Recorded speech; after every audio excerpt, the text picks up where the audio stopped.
السلام علیکم ناظرین، میں ہوں آپ کا ہوسٹ فرد کاظمی اور آپ دیکھ رہے ہیں حقیقت کی اینک۔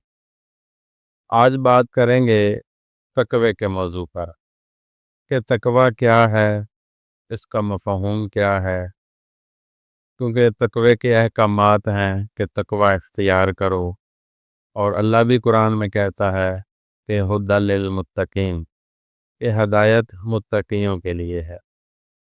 اب یہ جو متقی ہے لفظ، اس کا مفہوم جاننا ہے۔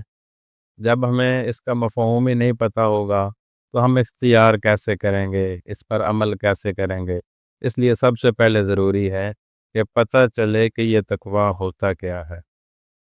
اب ہمارے اسلامی معاشرے میں جو اس کا معنی و مفہوم رائج ہے، جو میں نے بھی بچپن سے لے کے کافی ٹائم تک یہی سنا پڑھا اور سمجھا بھی، کہ تقوی کا معنی ہے پرہیزگاری۔ اچھا، اب پرہیزگاری جو لفظ ہے نا، پرہیز، یہ تقوی کا جو لفظی معنی ہے، اس میں کہیں بھی اس کی جھلک نہیں ملتی۔ ٹھیک ہے، تقوی ایک الگ لفظ ہے، پرہیزگاری ایک الگ لفظ ہے، کوئی اس میں اس کی تصویر نظر آتی ہی نہیں ہے بالکل۔ تو اب اس کا معنی ٹوٹل ہم یہ کر دیں پرہیزگاری، تو یہ غلط ہے۔ ہاں، پرہیزگاری اس میں شامل کی جا سکتی ہے، لیکن اس کا ٹوٹل مفہوم پرہیزگاری نہیں ہے۔ تو آج میں کوشش کروں گا کہ آپ کو تقوی کا اصل مفہوم سمجھاؤں، دلیل سے، جس کے آپ سمجھیں گے جس کو اور تسلیم کریں گے کہ واقعی یہی مفہوم اس کا بنتا ہے اور ایسا ہی ہونا چاہیے۔ اور وہ یہ ہے کہ لفظ تقوی تقویت سے نکلا ہے، اور لفظ تقویت قوت سے نکلا ہے، اور قوت سے ہی لفظ قوی نکلا ہے۔ اور ایک لفظ اور استعمال ہوتا ہے مقوی، مقوی غذائیں کھائیں، مطلب قوت والی۔ تو ان سب میں اس تقوی کی جھلک آ رہی ہے نا، پرہیزگاری میں نہیں آتی۔ تو اس سے بھی اندازہ آپ لگا لیں کہ تقوی کا مطلب ہے تقویت، اور تقویت کا معنی ہے مضبوطی، مضبوطی اختیار کرنا، مضبوطی سے کھڑے رہنا۔ اگر کوئی فیصلہ کر لیا ہے اس پر یا اپنی بات پر مضبوطی سے کھڑے رہنا، قائم رہنا، یہ ہے تقوی کا مفہوم۔ اچھا، ہم ارادہ کرتے ہیں یا فیصلہ کرتے ہیں کہ آئندہ میں یہ گناہ نہیں کروں گا، تو ہم ان گناہوں سے پرہیز کر لیں تو پھر اس سے کیسے چھٹکارا ملے گا؟ تقوی یہ ہے کہ ہم نے جو بات کی ہے، جو فیصلہ کیا ہے، اس پہ قائم رہنا ہے ہم نے، تبھی تقوی ثابت ہوگا۔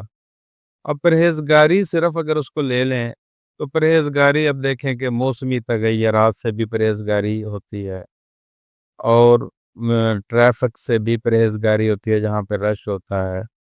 کافی ساری ایسی چیزیں ہیں جو ضروری ہیں پرہیزگاری میں، ان سے پرہیز کرنا ضروری ہوتا ہے۔ جیسے کرنٹ لگنے کا خطرہ ہو کہیں سے، تو وہاں سے پرہیز فرض ہے، کہیں جگہوں پہ پرہیز فرض ہے۔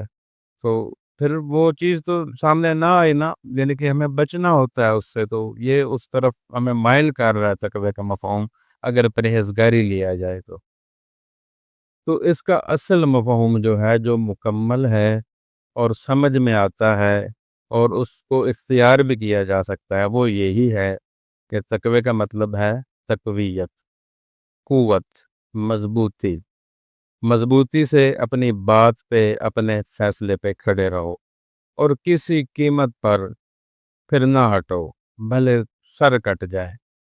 کربلا میں دیکھ لیں آپ کہ امام حسین بادشاہ کا ایک فیصلہ تھا، ایک مشن تھا، تو وہ اس پہ قائم رہے، وہ اکیلے رہ گئے۔ لشکر یزید میں 9 لاکھ یا 25 لاکھ لوگ تھے، امام حسین کے ساتھ 72 تھے، اور وہ باقی بھی سارے شہید ہو گئے۔ امام حسین آخری دم تک اکیلے رہ گئے، لیکن اپنی بات پہ قائم رہے۔ ٹھیک ہے، اپنا فیصلہ نہیں بدلا، اپنا فیصلہ نہ بدلنا، اپنی بات پہ اور اپنے فیصلے پہ قائم رہنا، یہ ہے تقوی۔ یہ امام حسین نے بتایا کہ تقوی ایسے ہوتا ہے۔ بھلے جتنے بھی اضطراب آ جائیں، جتنی بھی الجھنیں آ جائیں، جتنی رکاوٹیں، بندشیں، سختیاں آ جائیں، جتنے بھی دکھ جھیلنے پڑیں، جتنی تکلیفات سہنی پڑیں، سب کچھ کے باوجود بھی اگر آپ اپنی بات پہ قائم ہیں کہ یہ میں نے کی ہے تو یہ پھر ایسے ہی ہے، پھر ہے تقویٰ۔ اس کے علاوہ آپ پرہیزگاری جو کرتے ہیں وہ میں پہلے بتا بھی چکا ہوں کہ پرہیزگاری تو بعض جگہ پہ تو بچاتی ہے پرہیزگاری، اور بعض جگہ پہ نہیں بچاتی پرہیزگاری، تو ہم پھر اس پرہیزگاری کو کس اینگل سے دیکھیں گے؟ تو وہاں پہ پھر بندہ ڈاواں ڈول ہی رہتا ہے، کوئی اچھا فیصلے جب نہیں کر سکتا، کیونکہ جب فیصلے نہیں اچھا تو اس پہ قائم کیا رہنا ہے؟ جب سمجھ ہی نہیں پوری تو پھر اس پہ عمل کیا کرنا ہے، اس کو اختیار کیا کرنا ہے؟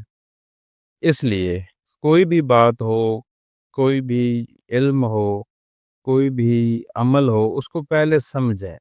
اگر آپ کو سمجھ نہیں آئے گی تو اس کا اصل فائدہ آپ کو حاصل نہیں ہوگا۔ اور سمجھ ایسے ہوتی ہے کہ جیسے ایک بچے کو ایک موتی مل جائے، ایک ڈائمنڈ مل جائے، اب اس کو اس کی نہیں سمجھ کہ وہ کیا ہے، تو وہ اس کو پھینک دے گا، گندی نالی میں پھینک دے گا، یا اس کی وہ قدر قیمت نہیں جانتا، وہ اس کی قدر نہیں کرے گا۔ لیکن اگر وہ کوئی صراف دیکھ لے، کوئی جوہری دیکھ لے، تو وہ اس بچے کو ڈانٹے گا، کیونکہ اس کو اس کی قدر و قیمت کا پتہ ہے، کیونکہ وہ اس کو سمجھتا ہے۔ اس لیے ہمیشہ کوئی بھی بات ہو اس کو آپ سمجھیں، اور تقوی کو بھی سمجھیں۔ جب سمجھ آ گئی تو پھر اس پر عمل بھی کریں، یہ ہے تقوی۔ امید ہے جو میں نے بات آپ کو سمجھائی ہے تقوی کے متعلق آپ کو سمجھ آ گئی ہوگی۔ اور بھی بہت سے موضوعات پہ میں گفتگو کروں گا، اور کچھ موضوعات پہ گفتگو کی ہے، پچھلی ویڈیوز بھی آپ دیکھ لیں۔ تو جتنا بھی سلسلہ ہے روحانیت، تصوف، خودی، میں کون ہوں، نفوس، ان سب کی معلومات کہ میں ویڈیوز بناتا ہوں، آپ میری ویڈیوز باقاعدہ سے اگر دیکھیں گے تو آپ میرے ہم سفر رہیں گے۔ اور باقی جس بات کی آپ کو سمجھ نہ آئے، آپ کمنٹ باکس میں کمنٹ کر کے مجھ سے پوچھ سکتے ہیں، اور اپنی رائے دے سکتے ہیں۔ مزید کسی بات پہ اگر میں ویڈیو بناؤں، آپ مجھے کہہ سکتے ہیں کہ اس ٹاپک پہ ویڈیو بنائیں، تو میں اس ٹاپک پہ بھی ویڈیوز آپ کے لیے بناؤں گا۔ اور میں چاہتا ہوں کہ میں ایسی ویڈیوز بناؤں، اور بناتا بھی ہوں، اور مزید بناؤں گا، کہ آپ کے جتنے بھی سوالات ہیں ان سب کا حل میری ویڈیوز میں ہی آپ کو مل جائے، مطلب آپ کو سوال کرنا نہ پڑے، جو آپ کے ذہن میں سوال اترے اس کے جواب میں پہلے سے ایک ویڈیو موجود ہو، میری یہ کوشش ہے۔ تو یہ جتنا بھی یہ سفر روحانیت ہے، اس کی جتنی بھی ہمارے معاشرے میں اقسام رائج ہیں، میں ان سبھی پہ گفتگو کروں گا۔ یہ جتنا بھی ایک ملنگ ٹرینڈ ہے، جتنے بھی یہ صوفیزم ہے، یہ درویشی ہے، یہ چلا کشیاں ہیں، یہ جنات و ارواح ہیں، جادو تعویذ ہیں، یہ شریعت طریقت جو ہے، معرفت حقیقت ہے، یہ جتنے بھی موضوعات ہیں، عشق وغیرہ بھی، فقر، ان سب پہ میں ویڈیوز بنا رہا ہوں۔ آپ میری ویڈیوز دیکھتے رہیں، اور میرے چینل کو سبسکرائب کرتے رہیں۔ میرے چینل کا نام ہے حقیقت کی اینک، اور میں روزانہ تقریباً کوئی نہ کوئی ویڈیو آپ کے لیے بناتا ہوں، اور انشاءاللہ آپ کو ایسی معلومات فراہم کرتا رہوں گا۔ اب تک کے لیے اتنا ہی، مجھے دیجیے اجازت، اور اپنا رکھیے ڈھیر سارا خیال۔ فی امان اللہ۔